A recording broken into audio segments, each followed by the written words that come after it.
आषाढी एकादशी निमित्तानं विठ्ठल रुक्मिणींचं महाअभिषेक पूजा व प्रसादाचा कार्यक्रम यासाठी इथे उपस्थित असणारे सर्व आपल्या मायामधले विशेषतः नागरदेवी आणि पंचक्रोशीतून आलेले भाविक भक्त, सर्व महिला, माता भगिनी, ज्येष्ठ तरुण सहकारी, सर्व आपल्या गावातील प्रमुख पदाधिकारी, सरपंच आणि सर्व संचालक, चेअरमन आणि सर्व संचालक व उपस्थित सर्वच वारकरी, आपल्या सर्वांचं मी सहर्ष स्वागत करतो.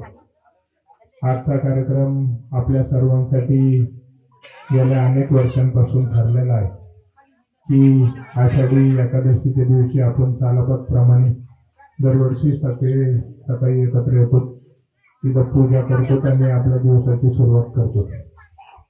गेल्या अनेक वर्षांपासून ही प्रथा आपली पारंपरिक पद्धतीने चालू आहे. आताच आपण बोलत असताना सांगितलं की आपल्यालाही माहीत नाही हे मंदिर कधीपासून आहे. म्हणजे आपले पूर्वजांचे पूर्वज तेव्हापासून या मंदिराची उभारणी झाली आणि त्यानंतर जशा पिढ्या गेल्या तशी जबाबदारी प्रत्येकाने स्वीकारली आणि हे काम पुढे घेऊन चालले.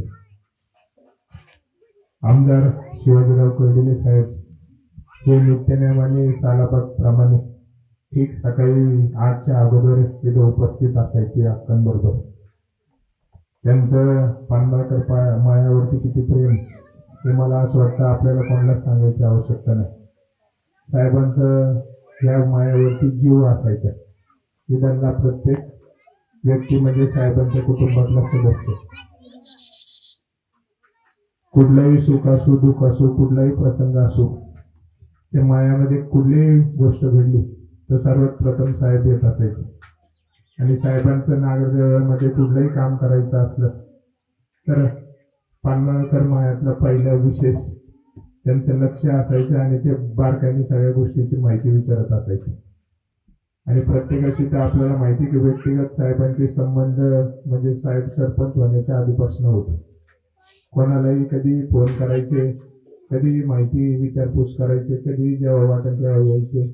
म्हणजे असे प्रत्येकाशी साहेबांचे एक वेगळे नातं सगळ्यांसोबत तयार झालेलं होतं. आणि नित्यनेमाने ते आषाढी एकादशी म्हटलं की अनेक कार्यक्रम राहायचे. प्रत्येक ठिकाणी आपण पाहतो की जिथं मंदिर आहे तिथं बोलवणं राहायचं.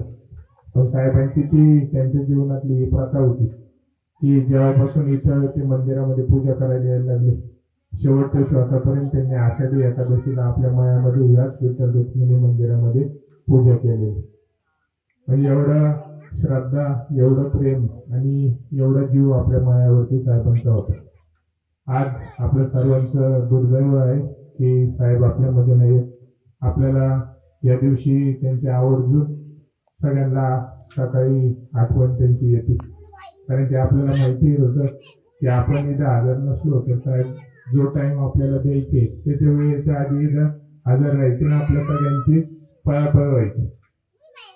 पण आज निश्चितपणे आपल्यामध्ये ते नाही. आपल्याला सर्वांना त्यांची आठवण येते.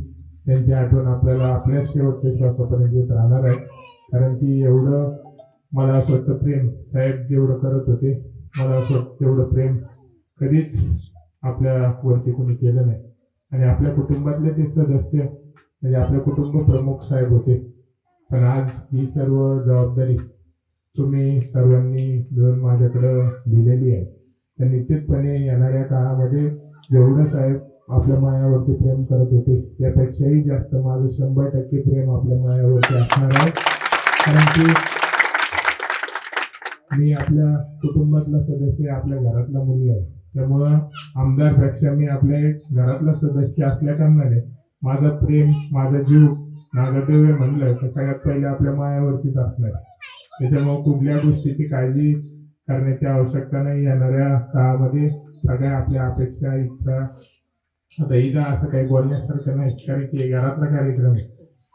त्यामुळं जास्त बोलण्यापेक्षा आपलं कुटुंब ज्या पद्धतीने पुढे चालले त्याच पद्धतीने कसं आपल्याला याच्यात अजून चांगल्या गोष्टी आपल्या मायामध्ये करता येईल त्यासाठी आपण सदैव एकत्र राहून काम करत राहू एवढंच या निमित्तानं सांगतो. अधिक वेळ बोलत नाही, कारण की आज कार्यक्रम सगळ्यांनाच खिचडीचं वाटप सुरू करायचंय. आपला म्हणजे इथं सकाळी एकदा आपण चालू केली आहे का, तर संध्याकाळी पण होते असं कुठेही नाही. प्रत्येक ठिकाणी तासभर 2 तास दुपारपर्यंत असतं. पण आपल्या इथं असं आहे की एकदा सकाळी सुरुवात केली तर रात्री 8, 9, 10 वाजून शेवटपर्यंत आपल्या इथं कार्यक्रम जातो. म्हणजे एवढं अन्नदानाचं कर्तव्य आपण चांगल्या पद्धतीने पार पाडतात. आता यामध्ये आयोजक, नियोजक, अन्नदाते, देणगीदाते, सेवेकरी, जे वर्षभर आपल्या मंदिराची सेवा करतात ते, असं सर्वांचं मी आता नामोल्लेख कोणाचा करावं, सगळे घरातले. त्यामुळे सर्वांचा एकदा जोरदार टाळ्या वाजवून मनापासून अभिनंदन.